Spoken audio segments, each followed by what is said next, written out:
A este tema vamos a ver tres aspectos que nos van a ayudar a comprender mejor qué es esto de la gracia generosa. Para estar en contexto, Pablo ha estado hablando acerca de los filipenses.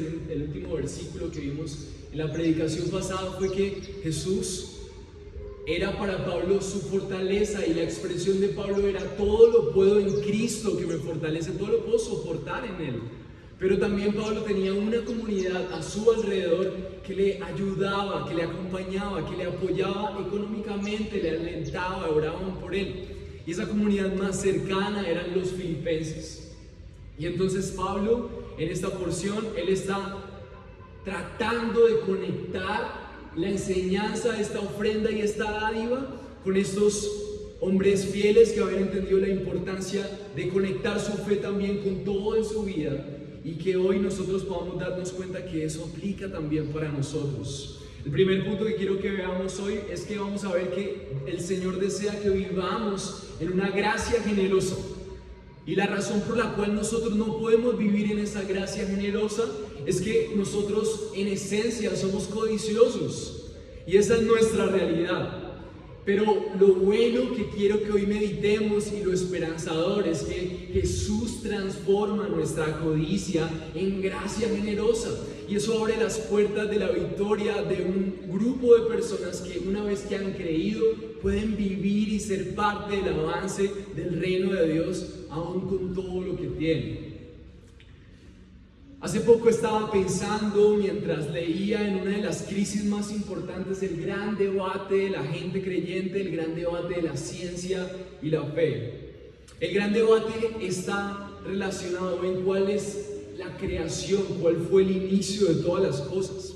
Hay un filósofo muy conocido que se llamó Carl Sagan, y entonces él afirmaba que por toda la eternidad, que todo lo que existe fue creado por el azar y por una serie de cosas que convergieron en un punto. Y una vez un crítico teólogo le hacía una carta a esta persona en donde le decía: si toda la energía, si toda la materia se comprimiera en un punto hexagesimal, singular, y un viernes en la tarde explotara todo, la pregunta es: ¿qué causó la explosión? ¿Qué fue lo que causó que esas partículas llegaran ahí y que explotaran? Y la respuesta de Carl Sagan ante esa carta fue: no tengo la necesidad de ir más allá de ese punto. Y respuestas como esas son respuestas similares a las de muchos científicos y filósofos que tratan de explicar el inicio de todas las cosas por lo que está pasando en un momento por reacción de partículas, pero que no tiene una coherencia con la misma física que dice que nosotros somos el producto de un inicio y que todas las cosas que existen son producto de que hay algo que las impulsa. Hay una tendencia ahorita que está liderando la física cuántica, que es el principio de la indeterminación. El principio de la indeterminación es que las cosas no están ahí por una determinación, sino que están ahí por el azar, están ahí por algo que tiene tal vez una capacidad de hacerlo, pero que no sabemos qué es. Y entonces esto ha sido afirmado por un experimento que han hecho los líderes de la física cuántica con partículas subatómicas, en donde han analizado en el laboratorio estas partículas, y que analizando su comportamiento se dan cuenta que analizando cada uno de sus comportamientos, estas partículas se comportan diferente. Hay unos de ellos que han tratado de interpretar de esto y este comportamiento diferente, aún diciendo que su presencia ante las partículas en medio de la observación cambia el comportamiento de estas partículas subatómicas.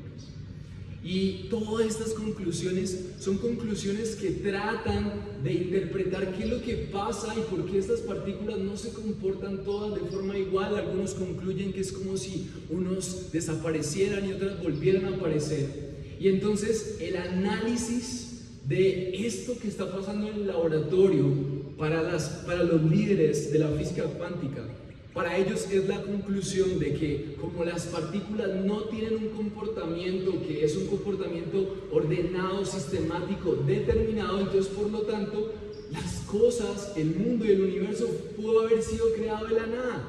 porque las partículas tienen comportamientos que no son ordenados y asimismo el universo no tiene un inicio ordenado y que por lo tanto todo pudo haberse creado así. La crítica de los teólogos frente a esto es que aunque nosotros no sepamos el comportamiento de las cosas, no podemos llegar a las conclusiones tan grandes acerca de que como no hay un orden en el comportamiento, entonces la conclusión es que ellos pueden crearse a sí mismos.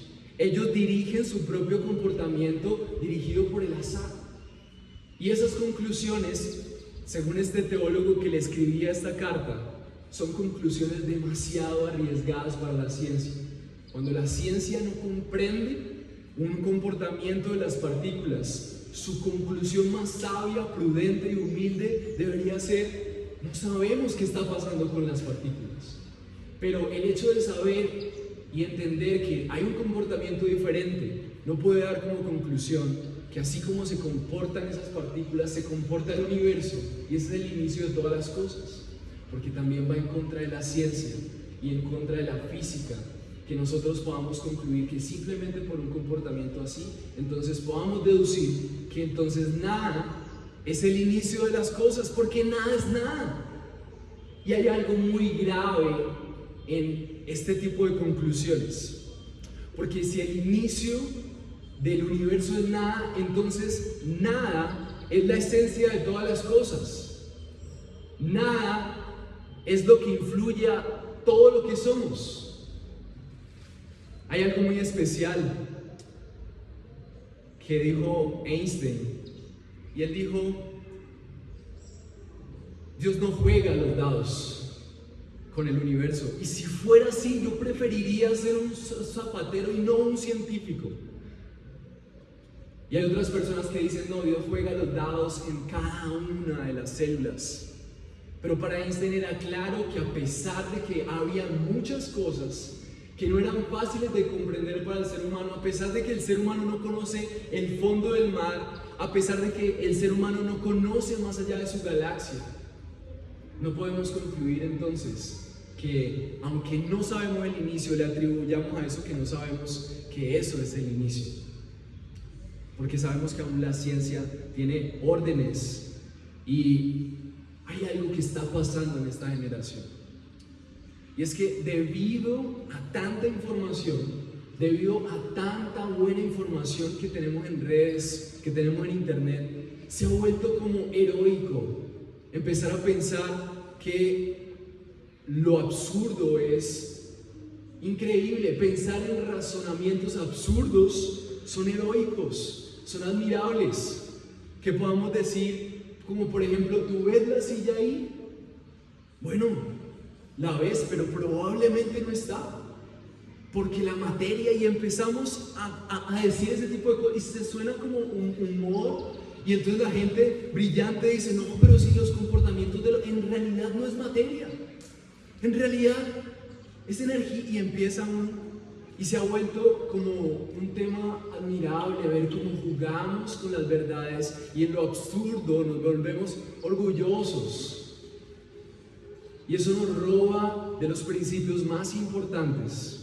Y es que si el mundo proviene de la nada, entonces toda nuestra vida está fundamentada en la nada, y nos roba el poder de que este mundo fue fundado por un Dios generoso, fue fundado por un Dios que refleja su carácter en cada una de las cosas que existen. Y si Él refleja su carácter en cada una de las cosas que existe como su creador, entonces todo lo que existe no es nada sino el reflejo de Dios. Es Él ordenando cada uno de los asuntos, y eso le da a la vida sentido. Porque si Dios es Dios y existe, y Él tiene un carácter, y Él sabe qué es la justicia, entonces entender que el inicio de todas las cosas no es algo que llaman nada o el azar, sino un Dios bueno, fiel y generoso, le da a la vida un sentido totalmente diferente. Algunos teólogos denominan esto la economía de Dios. El mundo fue creado pensando en cómo funciona Dios mismo y la Trinidad. Padre, Hijo y el Espíritu Santo son una familia de una manera exponencial, y Él refleja lo que es la familia, Él refleja lo que Dios es en todo lo creado. En toda la armonía de lo creado está reflejado Dios. Y la economía de Dios crea relaciones, crea un mundo material basado en su generosidad, en su dádiva, en su amor, en su misericordia, en su carácter. Y por esa razón vale la pena que nosotros meditemos que aún la forma en la que nosotros nos relacionamos con el dinero debe estar inspirada en lo que Dios espera de su carácter. Es un área muy importante. Jesús habló más del dinero que de muchos otros aspectos, porque el dinero se ha convertido en una manera independiente en la que nosotros nos relacionamos en la vida fuera de lo que Dios espera. El apóstol Pablo en este texto no tenía la intención, y quiero hacer esta claridad, esta salvedad antes de empezar. El apóstol Pablo no tenía la intención, cuando enseñó acerca de la dádiva, cuando enseñó acerca de las ofrendas, de conmover a las personas para que den más dinero. Y esa no va a ser mi intención el día de hoy, sino que la intención de que nosotros relacionemos todas las cosas de la vida con Dios, incluyendo el dinero, es porque Dios espera que nosotros podamos reflejar la generosidad de Dios, el amor de Dios, la misericordia de Dios, los propósitos de Dios en todo lo que nosotros hacemos, incluyendo el dinero, porque el dinero es una parte muy importante con la que nosotros nos relacionamos.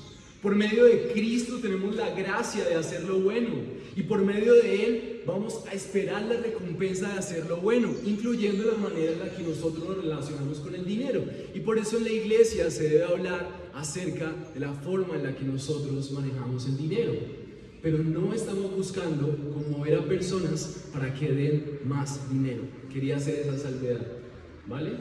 Y vamos a entender por qué. Y vamos a entender aún por qué persuadir a las personas desde el púlpito para que den más dinero es algo que está muy mal y es condenable. Entonces vamos a empezar nuestro primer punto reconociendo que el Señor desea que vivamos en su gracia generosa. Y vamos a ver esto relacionado en el versículo 17. El versículo 17 dice así la palabra de Dios: no es que busque la dádiva en sí, sino que busco fruto que aumente en vuestra cuenta. Pero lo he recibido todo y tengo abundancia. Estoy bien abastecido, habiendo recibido de Epafrodito lo que ustedes habían enviado, fragante aroma, sacrificio aceptable, agradable a Dios. Y vamos a ir viendo cómo la palabra de Dios nos hace entender que el Señor desea que nosotros vivamos en la dimensión de la gracia generosa que creó el universo, y asimismo nosotros con nuestra vida, con todo lo que hacemos, incluyendo el dinero, podamos honrar a Dios en la misma dimensión que el universo fue creado, en generosidad, en la economía de Dios, en la misericordia y en la gracia del dar y recibir. El versículo 17, Pablo hace claridad: no es que busque la dádiva. Y al final la palabra dádiva tiene que ver con ofrendas. O sea, puntualmente Pablo lo que está hablando es del dinero que los creyentes dan a las iglesias. O sea, el tema es muy directo, pero la forma en la que Pablo lo relaciona es que él está diciendo: yo no estoy buscando más dinero. Y al final lo conecta en el versículo 18, vamos a saltar un poco más. Y entonces dice que él ha recibido, que está bien abastecido. Dice: lo he recibido todo, tengo abundancia, estoy bien abastecido. Habiendo recibido de Epafrodito, hemos visto que Epafrodito era un filipense que viajaba para llevar sustento a Pablo, porque Pablo estaba en necesidad y él necesitaba dinero para comer. Y lo habían enviado, y dice Pablo que esto que él recibió fue fragante aroma, pero fragante aroma no para él. O sea, Pablo no cogió los billetes y empezó a leerlos. Uy, esto es espectacular. Pablo dijo: es fragante aroma. Y miren lo que significa para Pablo que ellos hayan dado fragante aroma, sacrificio aceptable, agradable a Dios. O sea, que ellos pudieran ser coherentes con su fe y apoyar la extensión del reino de Dios. Para ellos significaba que ellos en su economía tenían en cuenta invertir en el reino de Dios, y eso es algo que a Dios le agrada. Así como cuando nosotros invertimos nuestro tiempo, así cuando nosotros invertimos nuestras mañanas, nuestro servicio. Hay gente que hace que todo esto sea posible porque dan de su tiempo, porque dan de lo que son, porque dan de su mente, porque dan de su entrega. Y asimismo el área financiera es un área. Y quería aclarar eso. Y Pablo empieza a explicar, dice el versículo 17, no es que busque la dádiva en sí. O sea, Pablo deja claro que la razón por la cual él está alegre de que los filipenses están dando y apoyándole, no es porque él esté buscando manipularles para que ellos den más dinero. Él dice, no estoy buscando la dádiva.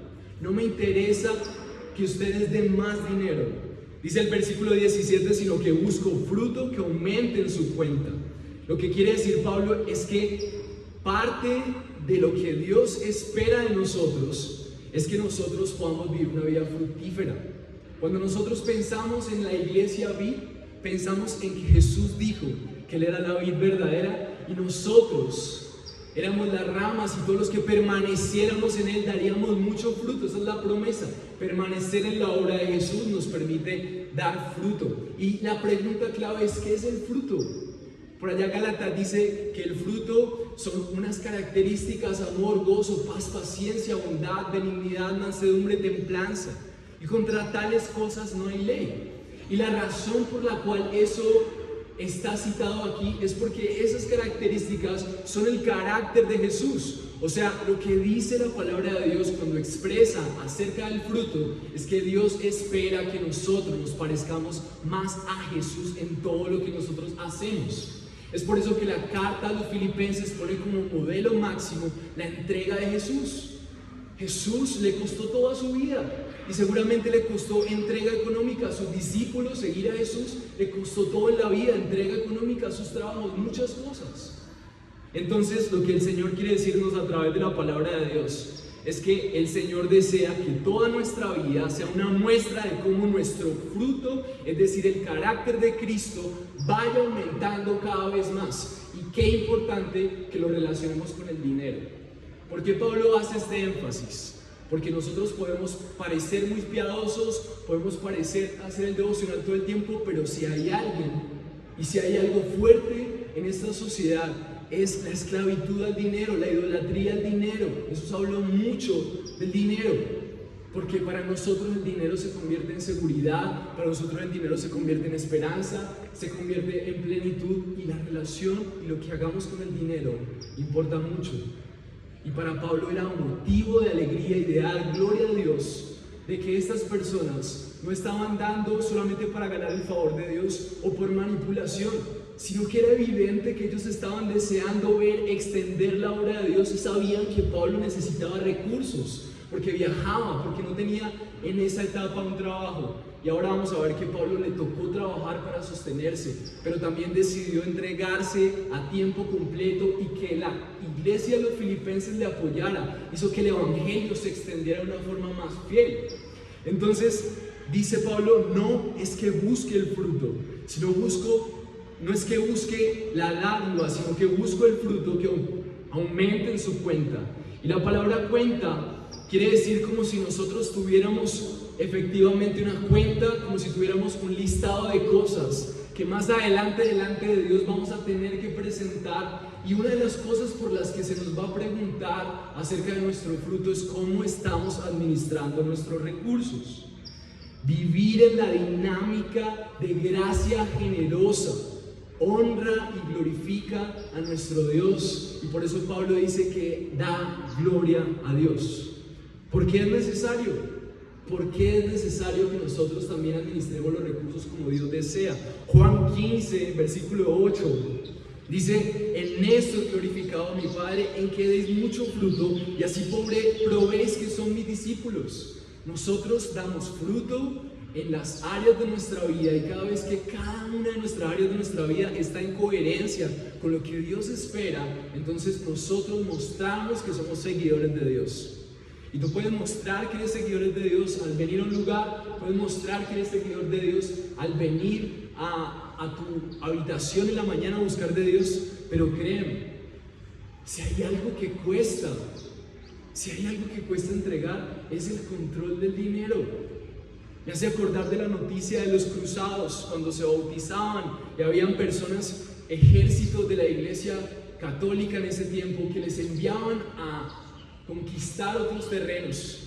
Ellos se bautizaban en el nombre de Dios, pero sacaban su espada y se bautizaban y sacaban la mano para decir: toda mi vida está sumergida en Cristo, menos lo que yo haga con esta espada. Y muchas veces así es con los cristianos. Toda mi vida está sumergida en Cristo, yo estoy dispuesto a la entrega total, menos lo que pase con esta billetera, menos las decisiones que yo tenga que tomar, porque ahí está mi seguridad, cuántos números veo en mi cuenta. Entonces, ¿qué pasa con el dinero? El dinero en sí mismo es un papel, pero el dinero está brindando seguridad, el dinero está brindando paz, el dinero está brindando esperanza, confianza, todo lo que Dios brinda, pero de forma verdadera. Entonces es importante la manera en la que nos relacionamos con el dinero, es muy importante para Dios, muy importante. Tito 3, versículo 4 dice: y que nuestro pueblo aprenda a ocuparse de las buenas obras, atendiendo a las necesidades apremiantes, para que no estén sin fruto. Lo que Dios quiere de su pueblo es que nosotros seamos un pueblo que esté atento a las necesidades del otro.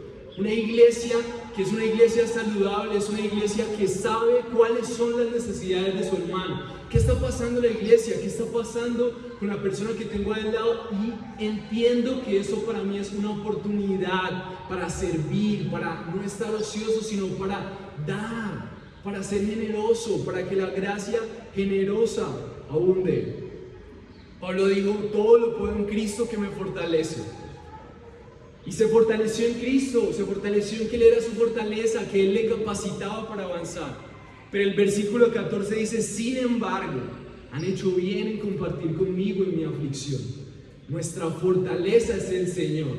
Pero lo que está diciendo Pablo al exponer su vida es: Jesús es mi fortaleza, aun si estuviera solo en el universo, yo me fortalezco en Él. Pero ustedes han hecho bien y han hecho bien a mi vida al compartir conmigo en mi aflicción. En una cárcel solo, abandonado y pobre, ellos han hecho bien. ¿Cómo no glorifica al Señor una iglesia que esté atenta a las necesidades de sus pastores? Una iglesia que esté atenta a las necesidades de sus hermanos, una iglesia que esté atenta a las necesidades de sus vecinos. ¿Cómo no va a glorificar al Señor que nosotros tomemos de nuestros recursos para dar de comer al hambriento? Es demasiado relevante. Es una manera muy tangible en la que el mundo sabe que nosotros somos sus discípulos. Pablo destaca que lo que han hecho es bueno, en compartir con él en su aflicción. Dice el versículo 15: ustedes mismos también saben, filipenses. O sea, él les estaba contando: miren, ustedes saben que yo no les estoy manipulando.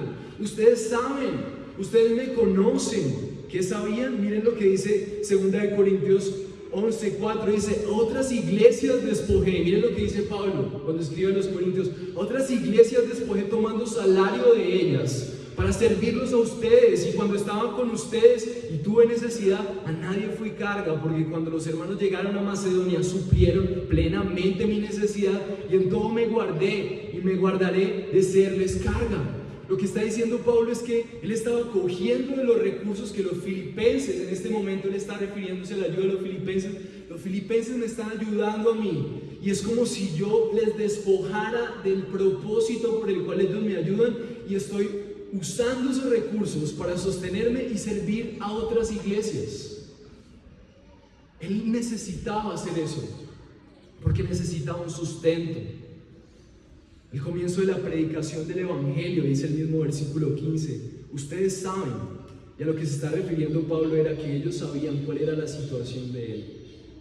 Dice el versículo 15, ustedes saben que al comienzo de la predicación del Evangelio, después de que partí a Macedonia, ninguna iglesia compartió conmigo en cuestión de dar y recibir, sino solamente ustedes.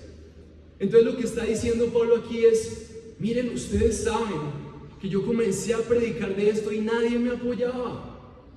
Y por otro lado sabemos que en 1 Tesalonicenses 2:9 dice: porque recuerden, hermanos, nuestros trabajos y fatigas, como yo trabajando de día y de noche para no ser carga a ninguno de ustedes y proclamarles el Evangelio de Dios.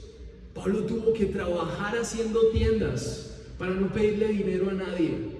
Y mientras él trabajaba arduamente por tiendas, él podía avanzar, pero su tiempo era limitado. Y a partir de que los filipenses, la única iglesia que les apoyó era Pablo, evangelizó toda Europa. Pero la única iglesia que le apoyó en el proceso fue la iglesia en Filipo. Gracias a ustedes. Gracias.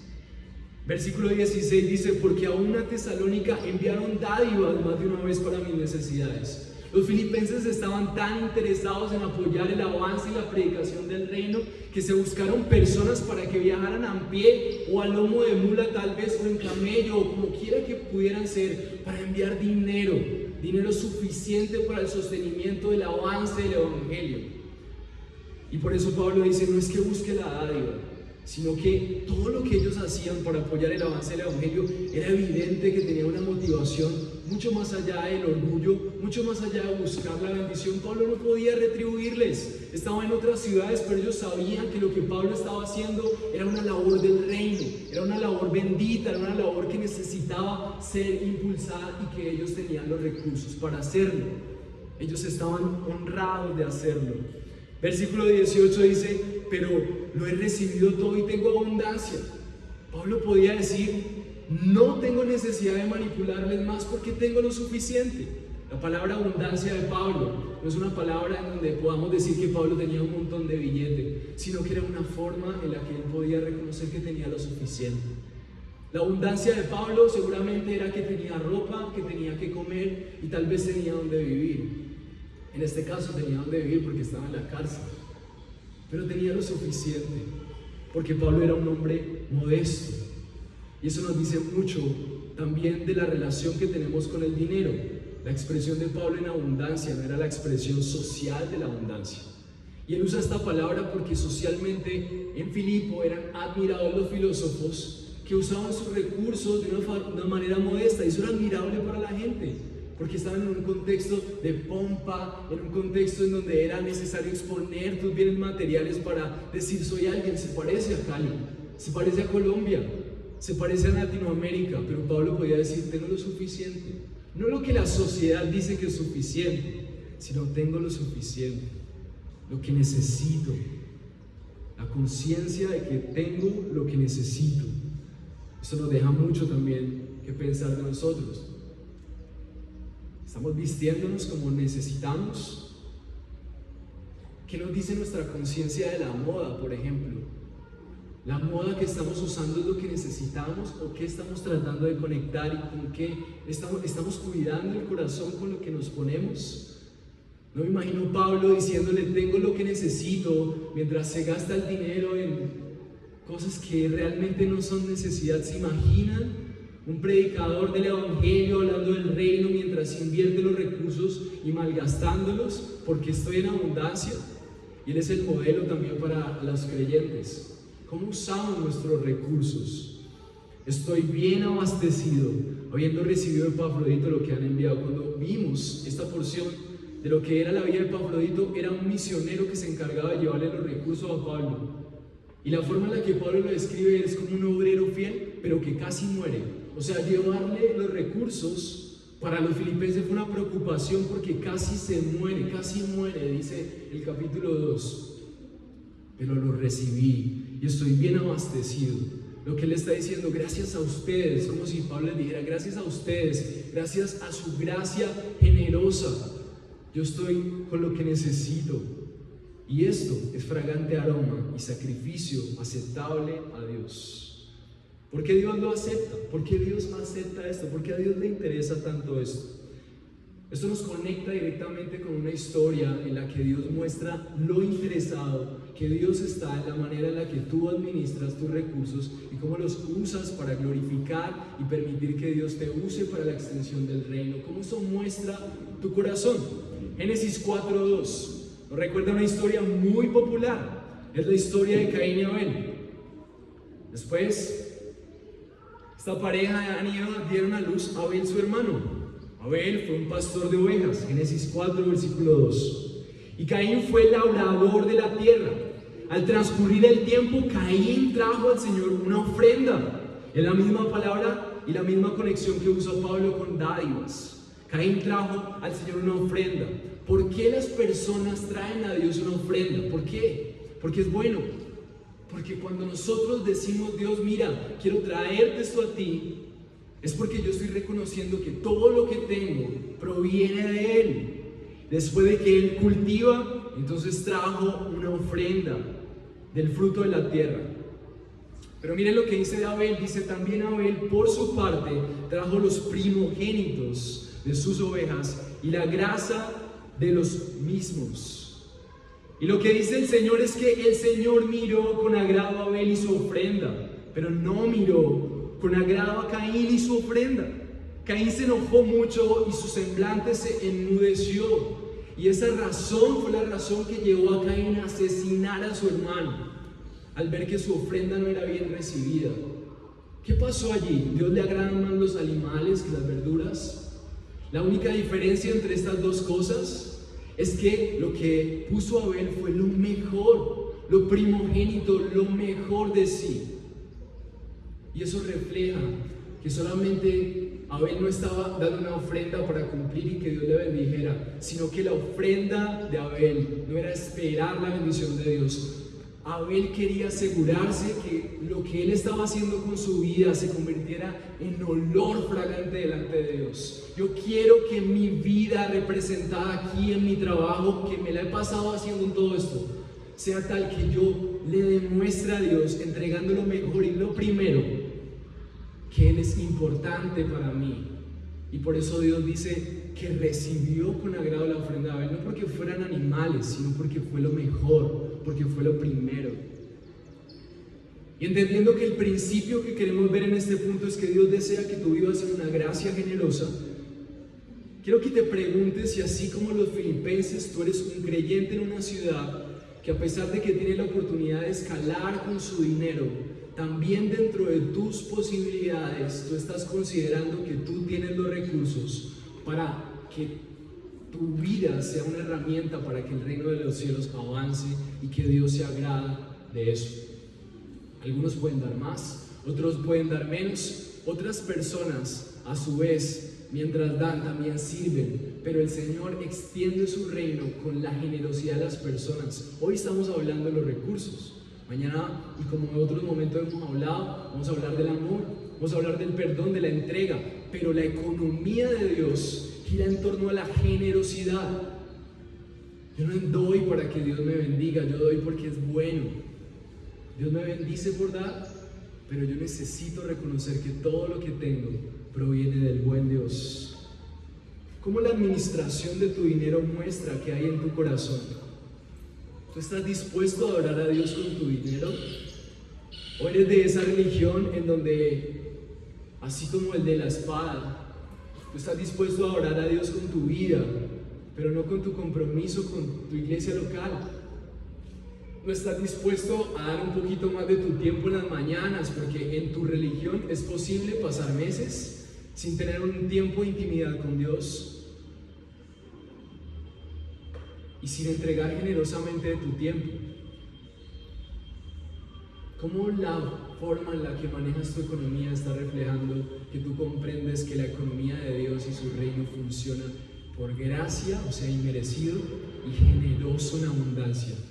El mundo y todo lo que existe muestra su generosidad, la inmensidad, la naturaleza, los recursos. Por más de que el ser humano ha tratado de usufructuarse, todavía no se acaban, porque Dios creó este mundo en generosidad. No conocemos el fondo del mar porque Dios fue generoso en hacerlo muy profundo. Dios fue generoso en hacer muchas especies que todavía lo descubrimos. El mundo está basado en su generosidad. La iglesia debe estar fundamentada en la gracia generosa de Dios, porque eso le glorifica. Necesitamos estar atentos. Las conversaciones al final no son para a ver quién se come el pan más rápido. Yo necesito entender qué está pasando con mi hermano, porque si él tiene una necesidad y yo tengo los recursos, glorifica a Dios que yo le ayude. Yo tengo que conocer qué está pasando con mi iglesia. Glorifica al Señor que la economía de Dios se viva en medio de su pueblo. Es la forma en la que le manifestamos. Pero la pregunta es, ¿qué es lo que hace imposible vivir en esa gracia generosa? Y la razón por la cual nosotros no podemos vivir en eso es porque no somos parte de esa gracia generosa, es porque somos codiciosos. No deseamos ver el fruto de lo fragante ante Dios, sino que tal vez nosotros Sentimos olor fragante y nos sentimos súper seguros cuando el dinero está en nuestro bolsillo todo.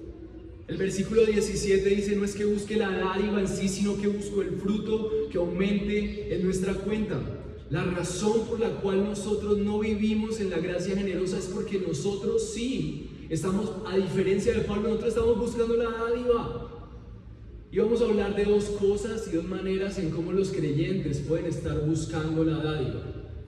Y en una voy a hablar no de ustedes, voy a hablar de las iglesias.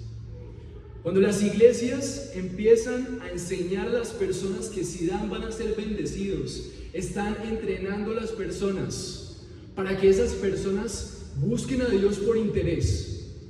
No es el reflejo de lo que Abel hizo, de dar lo mejor a Dios porque todo lo que tiene he recibido. Entonces doy lo mejor a Dios porque reconozco que Dios es mi proveedor y el dueño de todas las cosas. Pero cuando las iglesias dicen: pacta aquí, da más dinero, tú vas a ser bendecido, estamos cambiando el corazón de la economía de Dios. Esto es satánico, mis hermanos. Esto ha desfigurado totalmente el corazón de Dios y todo lo que nosotros esperamos de Él, que es como un Dios al cual yo le tuerzo el brazo por dinero. ¿Quién puede comprar al Rey del universo?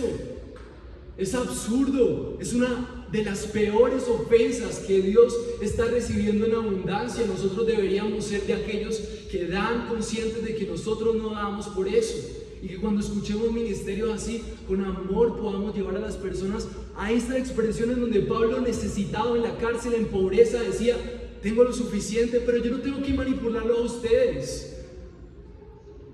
Las iglesias están en un grave error. No necesitamos eso. Lo que necesitamos es entender y que las iglesias enseñen que nosotros no damos. Ustedes no dan para que Dios les bendiga.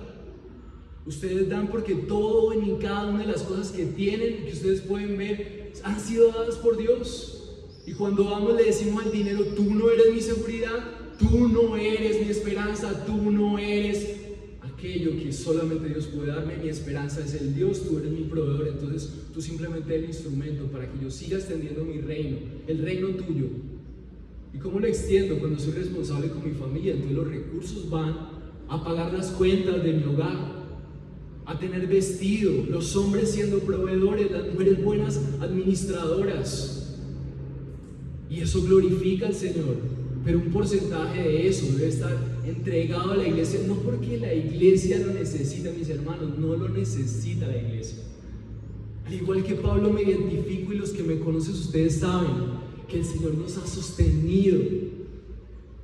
La iglesia no ha sido la que nos ha sostenido a nosotros, somos una iglesia pequeña. El Señor no necesita de los recursos de las personas para sostener a su iglesia y para extender su reino. Él los usa, pero quien las sostiene es Él, con su gracia generosa. Las iglesias necesitan recordarle a las personas que la razón por la que dan es porque eso es una muestra del carácter que quiere agradar a Dios en una de las áreas más difíciles. ¿Cuál es la área más difícil de todas en la vida? Primero el dinero y después la sexualidad.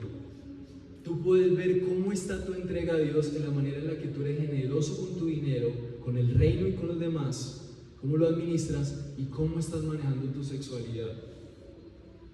Entonces, primer punto de una sociedad, incluyendo la iglesia, enferma, es que está buscando la dádiva. Primera de Pedro 5:2 dice a los pastores: miren, esto es como si estoy diciendo, abran los ojos.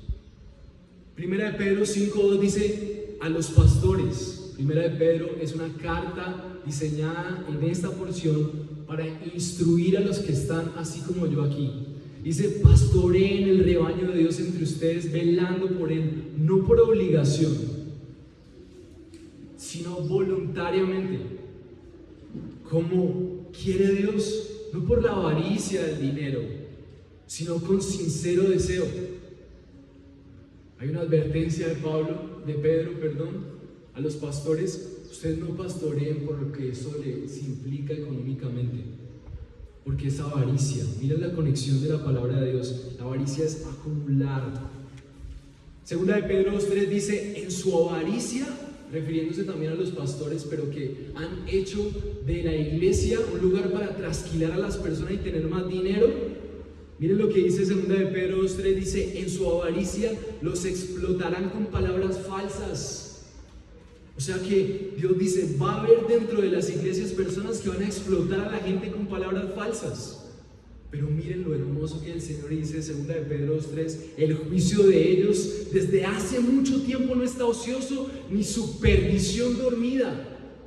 Dios va a juzgar a estas personas, Dios va a hacer justicia contra estos falsos maestros, engañadores, con palabras falsas.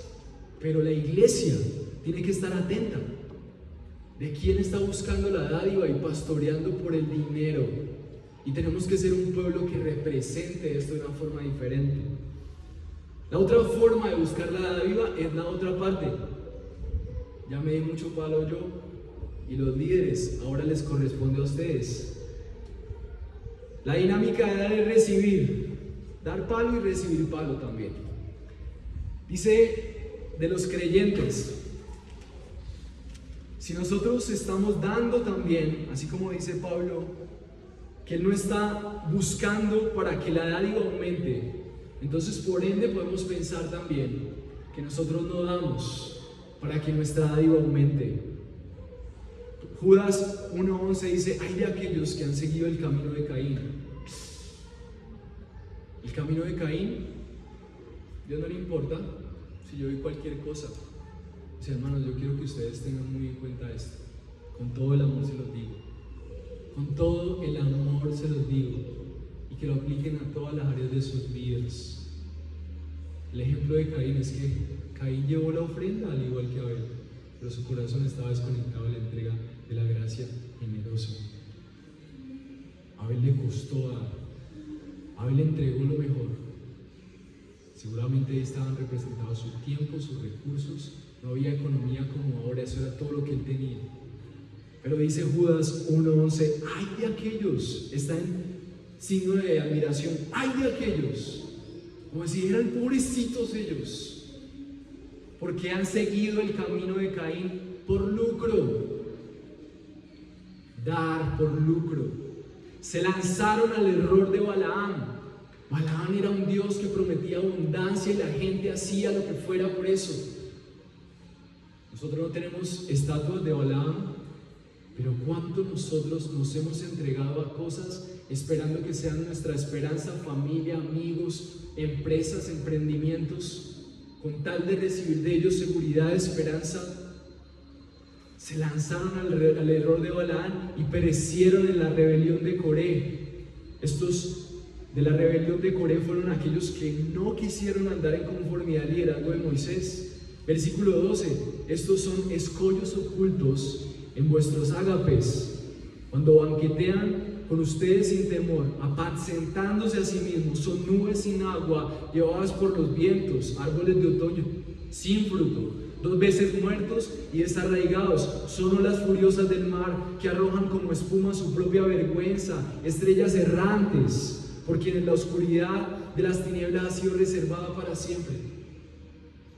Una condena fuerte para las personas que buscan a Dios solamente por interés y manipulan a otros también para el interés. Se lanzaron al error. ¿Cuál fue el error de Caín? Manipular a Dios con una ofrenda aparente.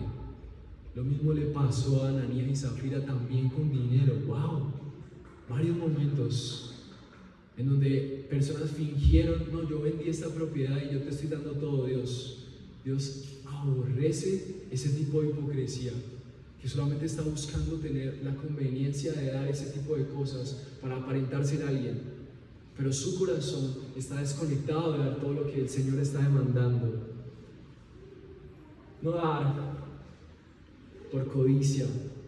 Segunda de Corintios 9:5 dice, así que creí necesario exhortar a los hermanos a que se adelantaran en ir a ustedes y prepararan de antemano su ofrenda ya prometida, para que la misma estuviera lista como ofrenda generosa y no como por codicia.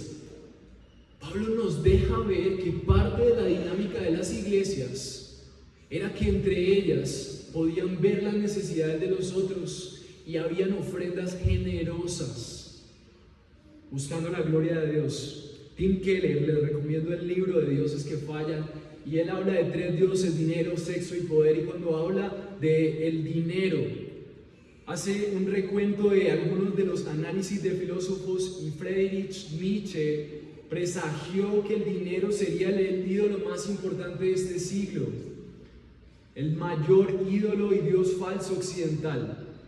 Han sido innumerables los escritores que hablan acerca de la codicia y la cultura de codicia que se está despertando en nuestras ciudades. Nuestras ciudades tienen todo, pero nos hacen sentir miserables. Cada vez necesitamos acumular más, tener más, un cargo más alto, más estatus. Y es increíble que esto cada vez va en aumento, pero sin embargo nadie cree que esto pueda cambiar. Y la pregunta es ¿por qué? Y la experiencia que cita Tim Keller es que aún dentro de su iglesia, él le llama muchísimo la atención que muchas personas pueden reconocer su pecado de fornicación, por la mentira, por un montón de cosas, pero nadie viene a él para decirle: mira, pastor, la verdad es que he estado malgastando mi dinero. La verdad es que he invertido en un montón de cosas, pero nunca pienso en dar para la iglesia del Señor. Las personas les cuesta reconocer que son avariciosos, que la codicia está inundando su corazón, porque es demasiado difícil de detectar. Queremos ser generosos. Lucas 12, versículo 15, Jesús dice a sus oyentes: miren y guárdense de toda avaricia, porque la vida del hombre no consiste en la abundancia de sus bienes que posee. Para Jesús, la codicia no solamente era el amor dinero, sino la preocupación excesiva por él. Una dinámica de ciudad en donde todo el tiempo estamos preocupados que si tenemos o no tenemos dinero se ha convertido en una codicia que se ha normalizado. Los hijos de Dios deben confiar en que el Señor les sostiene mientras son diligentes trabajando. Pero su deseo todo el tiempo de tengo, no tengo, y entonces la crisis más importante con Dios es: no tengo plata, Señor, y todo eso muestra que tu corazón está inundado de avaricia y no te has dado cuenta. La codicia es satánica porque va en contra de la economía de Dios, de su gracia abundante y generosa. El mundo fue creado en generosidad y la codicia detiene la generosidad de Dios y convierte todo lo que toca en egoísmo.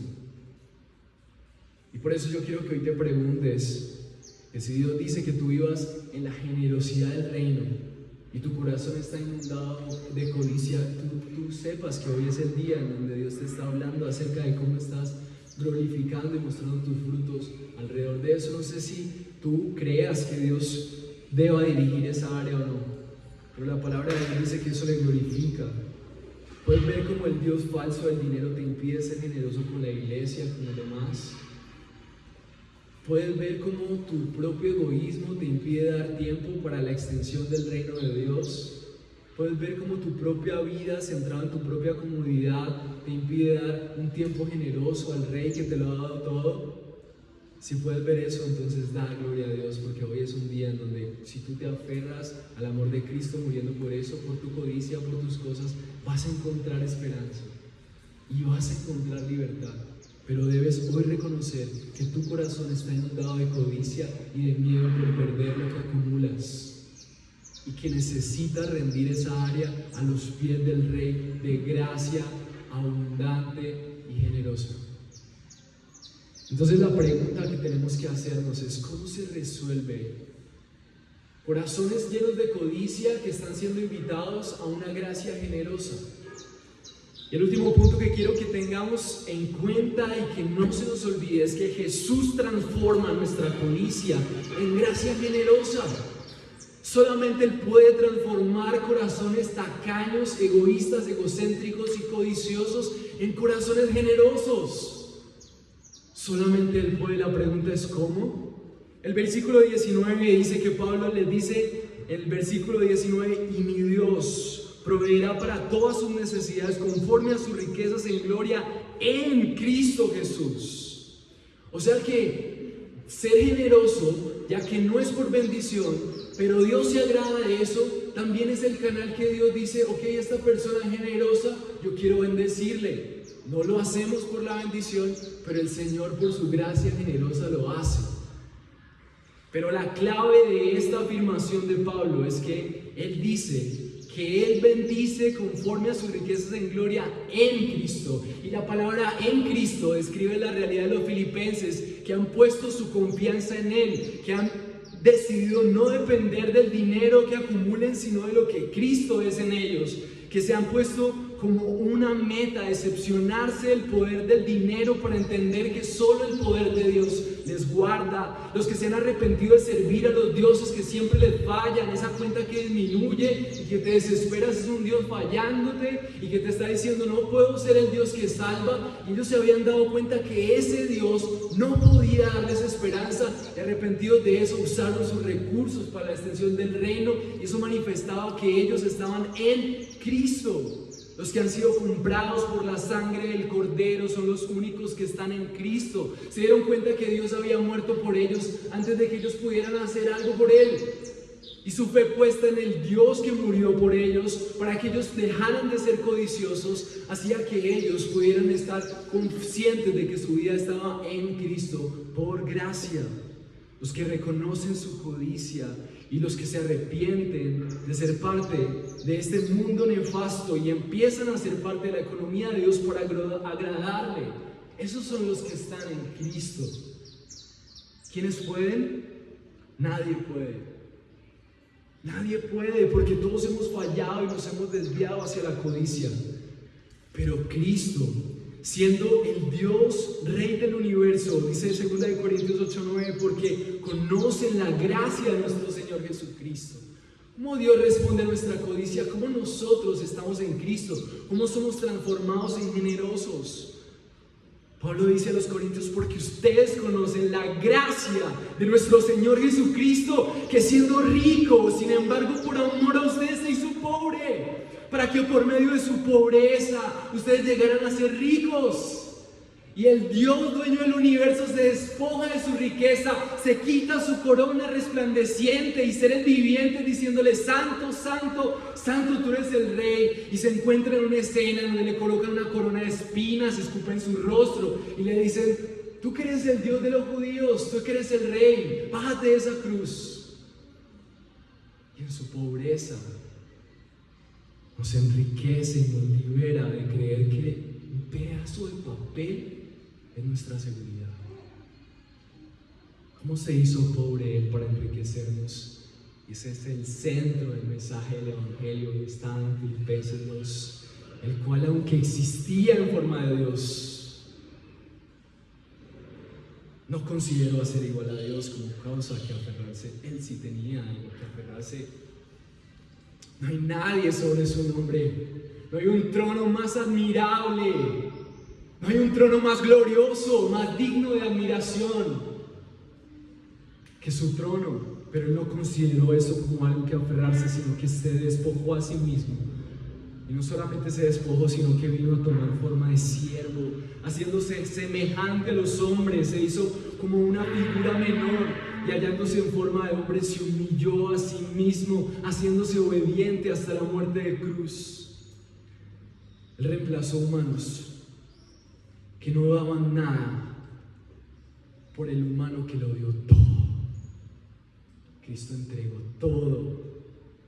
Y cuando nosotros ponemos nuestra confianza en Él, y cuando nos damos cuenta que Él lo entregó todo y Él vive en nosotros, entonces nosotros tenemos el poder de entregar la gracia generosa que Él nos entregó, porque estamos agradecidos al saber que todo lo que tenemos, todo lo que tendremos, toda la eternidad que ha sido preparada para los creyentes, la hemos recibido solamente por gracia y por su pobreza, por su humillación. Nosotros hoy tenemos la posibilidad de ser parte de la dinámica de la economía de Dios sin merecerlo. Y esto es una victoria. Y lo más hermoso de esto es que a pesar de que aún nuestra generosidad va a ser siempre limitada aquí, el Señor ve la generosidad de Cristo en nosotros, y por eso puede decir Pablo con la firmeza. Pablo estaba muy agradecido por el apoyo de los filipenses, pero estoy seguro que aún esa ofrenda, por muy bondadosa que fuera, estaba contaminada de pecado, como cada una de las cosas que nosotros hacemos. Pero Pablo, a pesar de eso, puede decir: y el Dios, y mi Dios. Esto es muy importante. Pablo dice: y mi Dios. Pablo sentía a Dios cercano, su papá, su proveedor, su Señor, su cuidador. Proveerá a todas sus necesidades conforme a sus riquezas en gloria en Cristo Jesús. A nuestro Dios y Padre sea la gloria por los siglos de los siglos. Amén. Lo que está diciendo Pablo aquí es que Dios le encanta y se glorifica en esta dinámica. Cuando Pablo habla en el versículo 15, dice: ustedes mismos saben, Filipenses, que al comienzo de la predicación del Evangelio, después que compartí en Macedonia, ninguna iglesia compartió conmigo en cuestión de dar y recibir. La expresión dar y recibir refleja la misma economía de Dios cuando Él pensó en el hombre, diciendo: yo lo voy a crear, le voy a dar todo eso, pero lo creo también para que refleje mi gloria. Y esa dinámica de dar y recibir refleja la dinámica de la Trinidad que sostiene el universo: Padre honrando a su Hijo, el Hijo muriendo por el Padre, el Espíritu Santo respaldando la obra de Jesús, respaldando nuestra obra. Y esa dinámica de generosidad y de abundancia ahora es posible para nosotros a través de la obra de Cristo. Él muere por nuestra avaricia y generosamente nos recibe, y Él se glorifica en que nosotros demos, pero también generosamente darnos. Qué gloriosa bendición ser parte de la economía de Dios. Así que, como conclusión, el Señor quiere que vivas en su gracia generosa. Pero no podemos vivir en esa gracia generosa porque amamos la codicia. Pero por gracia Cristo transforma nuestra codicia en gracia generosa. Cristo se entregó por ti y ahora tú te puedes entregar por Él. Porque el que se entregó y lo dio todo habita en ti y tienes poder para ser generoso y avanzar en la economía de Dios. Que el Señor nos permita llenar de la soberbia muchas veces de algunos científicos, no de todos, en donde creamos nuestra propia manera de definir la dinámica del mundo. La dinámica del mundo es que el mundo fue creado en generosidad, en misericordia, en amor, y la dinámica de la iglesia debe ser esa, porque eso glorifica al Señor, no porque busquemos más dádivas, sino porque eso es una muestra de que el carácter de Dios está creciendo en una de las áreas más difíciles, y gloria a Dios por eso. Oremos al Señor y roguémosle que no solamente nos permita entender esto, sino vivirlo. Señor, ¿qué podemos sino venir delante de ti, Dios, a reconocer nuestra codicia? Señor, ¿cuánto nosotros hemos puesto nuestra seguridad en el dinero, Señor? Y con tantas excusas, Señor, decimos que no tenemos tiempo, que no nos alcanza el dinero, que no nos alcanzan nuestras prioridades. Nos desconectamos de tu reino, de tu misión, Señor. Por favor, ayúdanos a entender la importancia de la misión. Tú estás en misión salvando al mundo, Señor, que nosotros, nuestros recursos, nuestro tiempo, nuestros pensamientos, nuestro trabajo, nuestras familias, sean una constante reflexión de cómo entregar generosamente para que el mundo te vea. Que nos gocemos en eso, Señor, porque para eso fuimos creados, para manifestar tu amor a un mundo que no te conoce. Ayúdanos a creer que la iglesia es la manera en la que tú estás extendiendo tu reino, Señor. Que podamos dar de nuestros recursos para glorificarte, no porque la gente lo necesite, sino porque eso te honra, Señor. Entregamos nuestras finanzas, Dios. Y te damos gracias porque a través de esta porción también nos ayudas a entender que también tu poder está con nosotros en la manera en la que administramos nuestros recursos y los usamos también para la extensión de tu reino. Te damos gracias por este tiempo y terminamos cantándote, Señor, para corresponder y preparar nuestro corazón aún para este tiempo de ofrendas, y que podamos ser coherentes no solo en este momento, sino cuando el Señor, tú Dios, nos dispongas, pero que mientras tanto nuestro corazón esté listo para tomar la decisión de que nuestra vida entera sea esa dinámica de la economía de Dios y su gracia generosa. Quiero invitarles a celebrar y corresponder al Señor con un canto generoso y con gratitud por todo lo que tenemos y proviene de Él.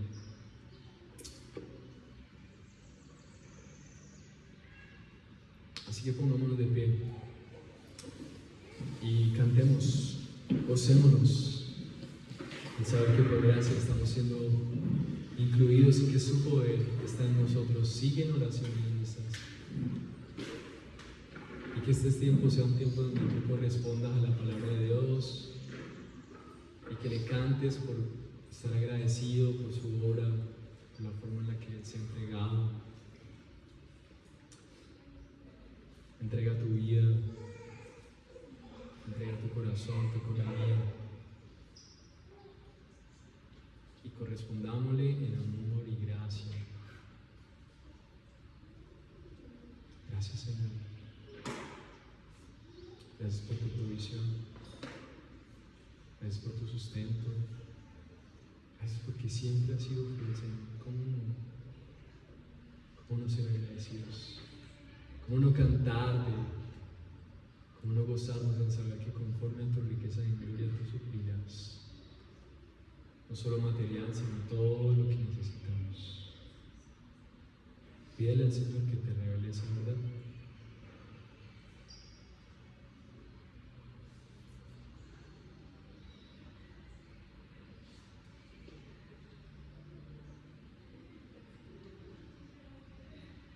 Gracias, Dios. Gracias.